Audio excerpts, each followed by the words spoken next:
اور ایک آپ کی توجہ خصوصاً شاہ صاحب کی، یہ جو آج کل نعت خوان ہیں نا وہ درود پڑھتے ہیں، ایک ترنم انہوں نے بنایا ہوا ہے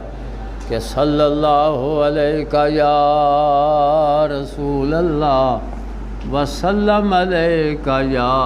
حبیب اللہ، تو آل کا تو نام تک نہیں لیا۔ تو یہ نعت خوانوں کو اوروں کو بھی سمجھاؤ، خود بھی ایک نعت خوان کہ ہوا کیڑی ہوا اے باد صبا، ہاں نبی کو میرا سلام کہنا، پھر تو جب چاہے نجف کی طرف تو علی کو میرا سلام کہنا۔ تو میں آکھیا بھی نبی کو میرا سلام کہنا تے انہاں دے سجے کھبے بھی تو کوئی حضرات ہیں نے، پھر نجف علی نو سلام کہنا تے انہاں نو کیوں نہیں سلام کیا؟